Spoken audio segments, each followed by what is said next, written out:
Você vai evoluir? Para evoluir, nós precisamos estar dispostos a mudar e alterar alguns de nossos condicionamentos neuropsicobiológicos e suas matrizes em nossa constituição. Mas o que são condicionamentos neuropsicobiológicos? Vamos iniciar falando sobre biomas, para poder explicá-los. O que é bioma? Bioma é uma unidade geográfica e biológica que reúne um conjunto de vida vegetal e animal com características semelhantes. São regiões grandes com clima dominante que determinam as principais características, como a flora, a fauna, a hidrografia e o solo.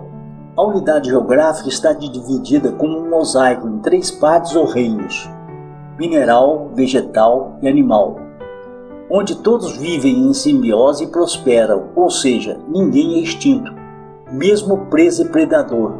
Todos vivem em equilíbrio dinâmico. A programação neuropsicobiológica determina as características de cada espécie e possibilita a simbiose, ou seja, a interação entre elas, compondo assim um mosaico. Mas o que são matrizes? Matrizes podemos dizer que são formas ou modelos. Cada espécie tem o seu conjunto de matrizes. Essas matrizes juntas determinam o padrão biológico, comportamental e emocional para a sua espécie, ou seja, determinam a aparência, como se comportar e reagir como indivíduo ou em grupo. Agora, falando sobre evolução, ela inicia por ser proativo e atuante na criação da nova realidade coletiva. A primeira evolução humana foi por instinto. A segunda deve fazer uso da razão.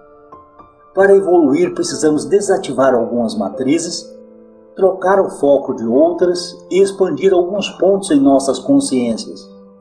Essas mudanças são um processo e não precisam estar concluídas para evoluirmos. Quando forem concluídas e integradas na realidade coletiva, o ciclo solidário terá atingido o seu ápice e irá iniciar o seu declínio para a nova evolução. Sem abrir mão das posições que ocupam na realidade materialista, porém destinando parte do seu tempo de forma solidária e colaborativa, o processo se inicia. Temos que começar imediatamente a criação da realidade solidária. Mas vejamos agora o que mudar em nossos condicionamentos. Matrizes que devem ser desativadas. Vejamos agora. Vamos pensar a respeito? A matriz guerreira é ativada para fazer uso da força, da violência, como forma de resolver divergências. A matriz competitiva é ativada para fazer o indivíduo competir por tudo, colocando suas necessidades pessoais em primeiro lugar. E a matriz territorialista é ativada para eleger um domínio geográfico como seu de direito. Por outro lado, temos a natureza do ego, que é sempre defender o indivíduo daquilo que considerar um ataque, e está ligado ao seu sistema de atração-rejeição. Quando a humanidade evoluiu, ainda por instinto, e a razão ainda era embrionária, servindo apenas para prover os meios para a ação, entrou no ciclo do ego ou materialismo. Com todas essas matrizes ativadas, isso formou uma combinação explosiva. O seu ego assumiu o controle, desejando ser o maior, o dono de tudo, o melhor, o mais forte, e buscando proteger o indivíduo de tudo aquilo que o desagradava, transformou aquele ser em um animal instável e extremamente agressivo. Assim, sob o comando de nossos chefes, invadimos e dominamos todos os biomas do planeta. Alteramos o equilíbrio dinâmico e modelamos o planeta segundo nossa vontade e o entendimento que possuíamos. Competitiva não é só a sua pessoa, competitiva é toda a raça humana, mas também é violenta, agressiva e continua territorialista, que agora chama de nacionalismo. Continuamos agindo segundo as características primitivas da raça humana. São condicionamentos neuropsicobiológicos ajustados para a época que ainda vivíamos nas árvores. A raça humana está em seus estágios iniciais de evolução, portanto, com um futuro ainda incerto. E você, já despertou? Se sim, está na hora de se levantar e buscar reorganizar o planeta para torná-lo mais evoluído. Para começar, desative sua matriz guerreira, desative sua matriz competitiva e desative também a sua matriz territorialista. Temos milhões de pessoas jogadas à própria sorte, sem acesso a alimentos, a moradia digna, sem acesso à saúde de qualidade e seus filhos sendo educados para uma realidade que em breve deixará de existir. Vamos fazer alguma coisa a respeito? Matrizes que devem trocar o seu foco. Vejamos agora quais são elas e como a troca deve ser efetuada. Troca de foco. 5 matrizes não devem ser desativadas, mas devemos mudar os seus focos para alterar a forma como nos relacionamos com o nosso entorno, tornando as relações da raça humana mais evoluída. Essas matrizes ainda carregam padrões emocionais e comportamentais primitivos. Eram condicionamentos apropriados para a época em que ainda vivíamos nas árvores, e eram padrões funcionais naquela época. Contudo, mantê-las como estão se tornou disfuncionais nos tempos atuais.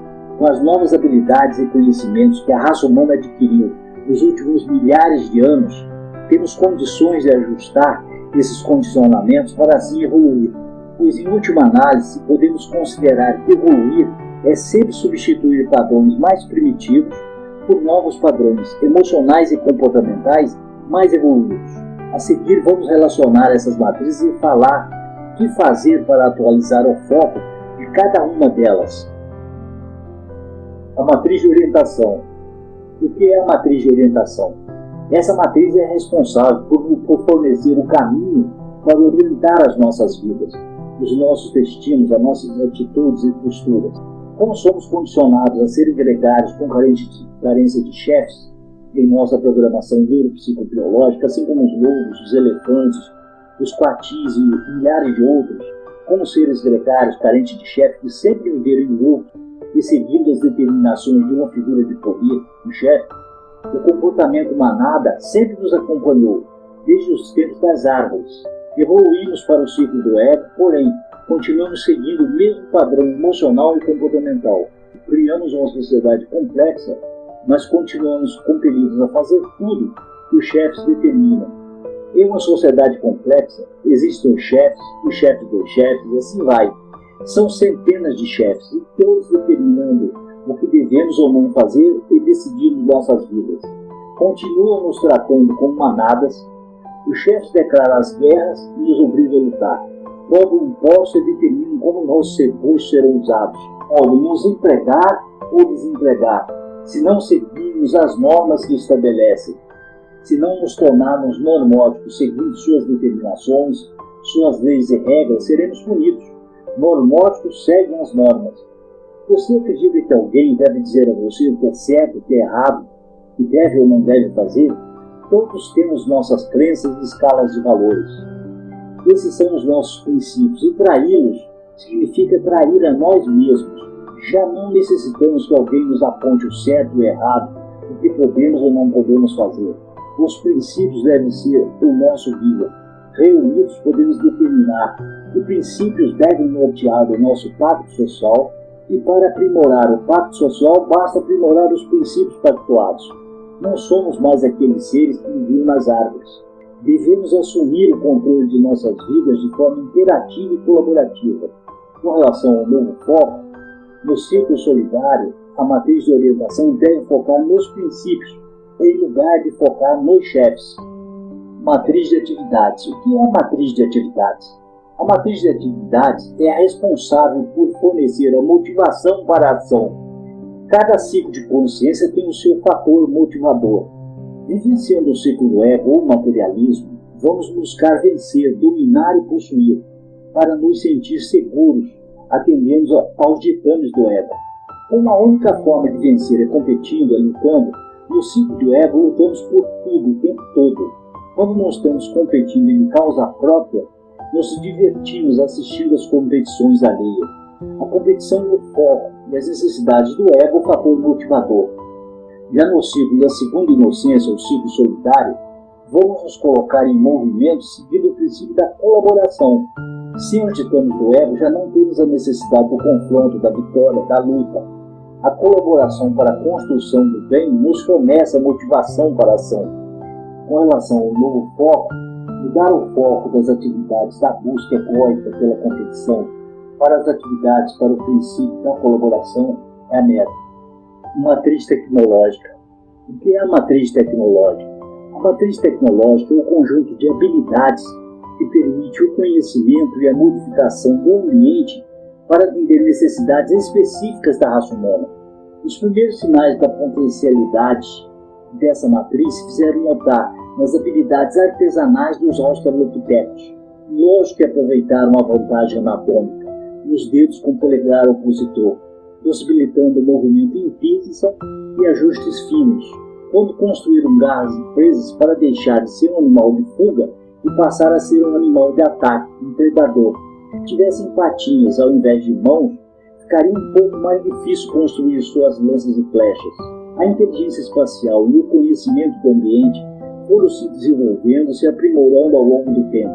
Hoje, o que era apenas uma habilidade artesanal é nomeado como tecnologia.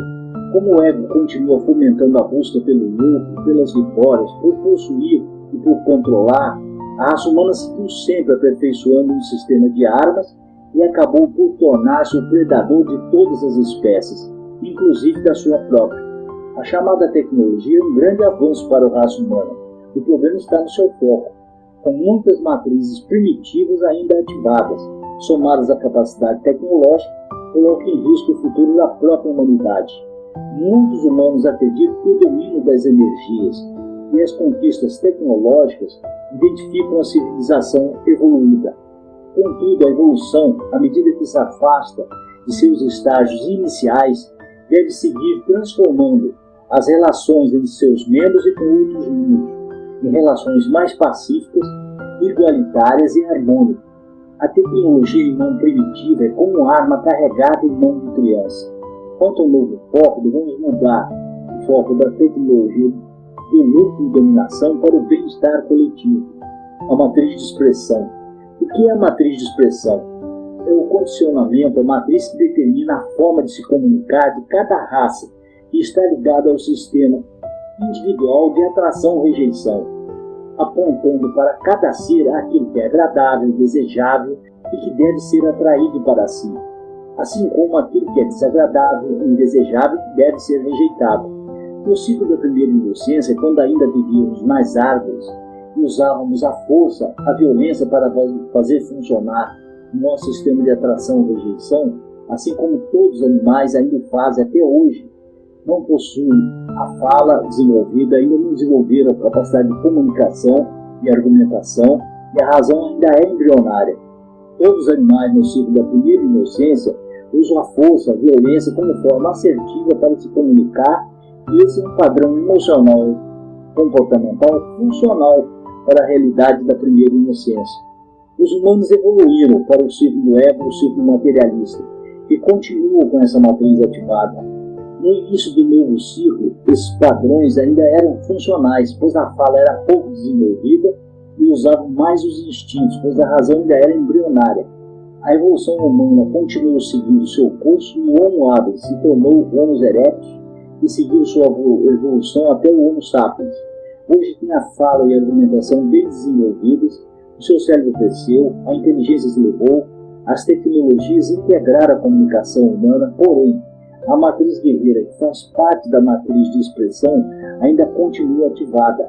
O homem continua julgando assertivo fazer uso da violência para resolver suas divergências. Esses padrões emocionais e comportamentais tornaram-se disfuncionais. A manutenção desses padrões ativados, combinados com o avanço tecnológico, leva a raça humana ao risco de extinção. E esse quadro precisa ser rapidamente modificado. Um novo foco. Mudar o foco da matriz de expressão, do uso da força, violência, desativando a matriz guerreira, para o uso do diálogo e argumentação, ativando a matriz do diálogo e negociação, deve ser a meta. Matriz solidária. O que é a matriz solidária? A matriz solidária estabelece uma forma amorosa de preocupação e cuidados com o seu entorno e atua nos limites da sua consciência já expandida. Em sua expressão máxima, já se tornou uma expressão imposta pelo caráter do indivíduo, onde para ele não existe mais outra forma de viver. Quanto mais expandida a consciência, maior será seu raio de ação e a qualidade dos cuidados oferecidos. O raio de ação da consciência expandida pode levar a pessoa a se preocupar de cuidar de uma comunidade, de uma cidade, de um país, um planeta e assim por diante. Quanto à qualidade dos cuidados oferecidos, a solidariedade pode partir do ato de dar uma esmola, passar a participar sistematicamente de grupos e organizações caritativas, chegando até a sua expressão máxima, onde não se limita mais a enxugar gelo e busca as razões primárias dos problemas para resolvê-los de forma definitiva. As ações expressando preocupação e cuidado devem estar dirigidas à realidade pessoal de um indivíduo que solicite a sua ajuda, mas podem chegar a auxiliar na evolução da realidade coletiva de uma comunidade, de uma cidade, de um país ou até de um planeta, e assim por diante. A solidariedade mostrou sua presença na trajetória evolutiva humana, mesmo que de forma ocasional, mas sem ela a humanidade não teria chegado aonde chegou. Um animal, no ciclo da primeira inocência, quando quebra uma pata, ele morre, e os humanos também morriam.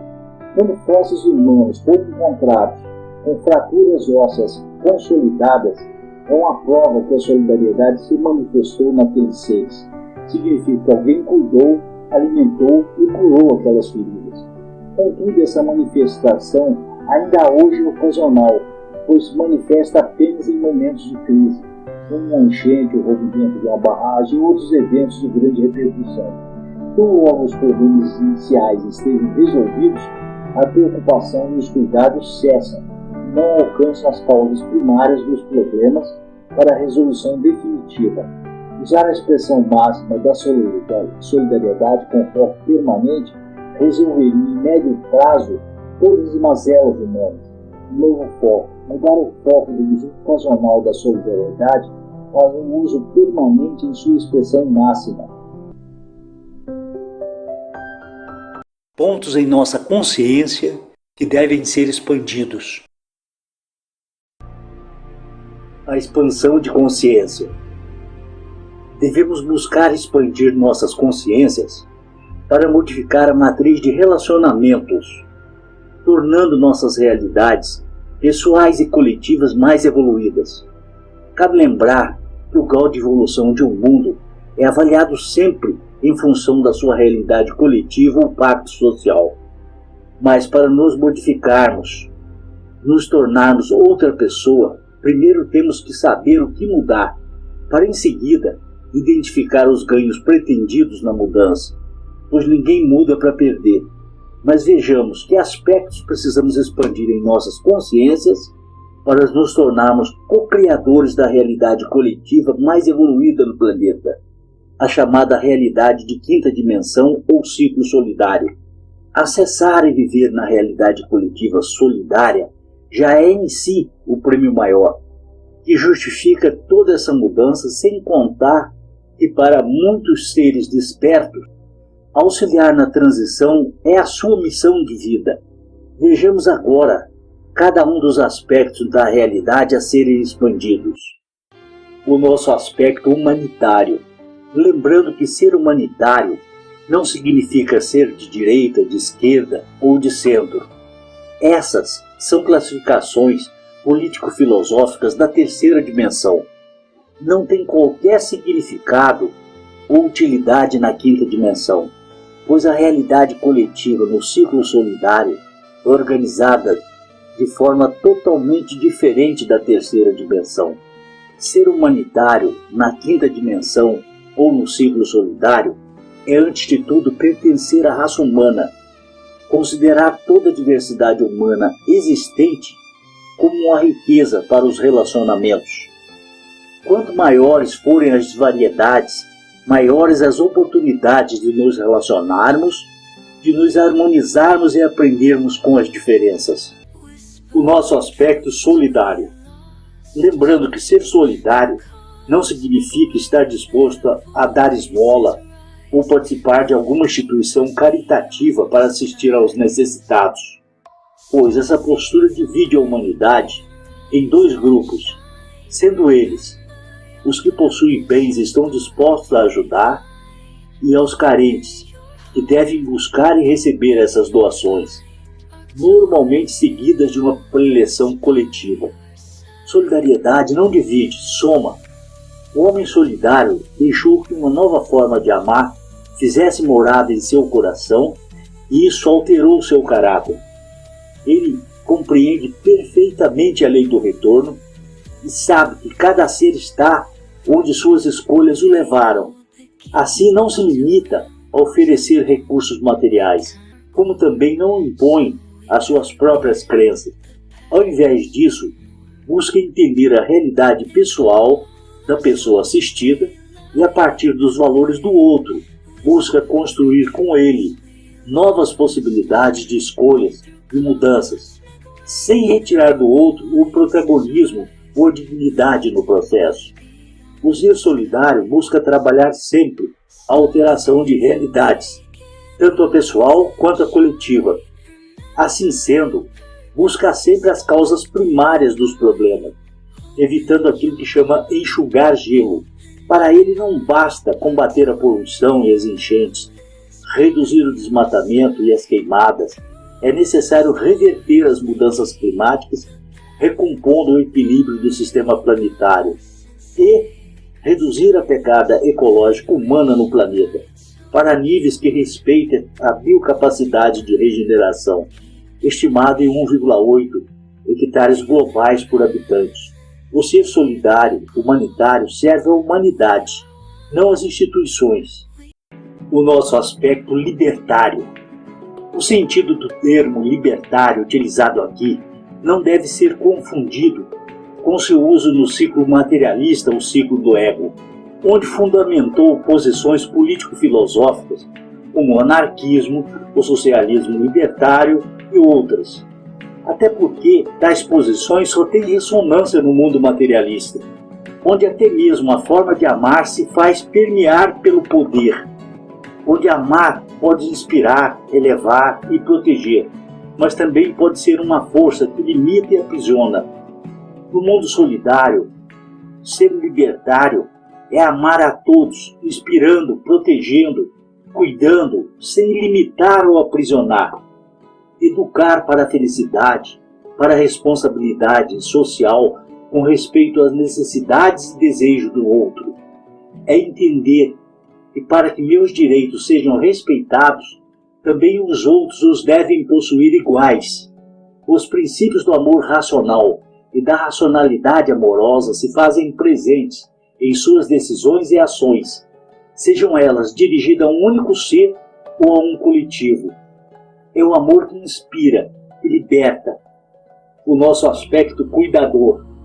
Cuidar, restaurar os biomas do planeta e proteger as formas de vida existentes é a proposta, sendo que cuidar não é criar áreas de exclusão humana, criando as chamadas reservas ambientais. Os cuidados com as florestas nativas já constituem reservas ambientais.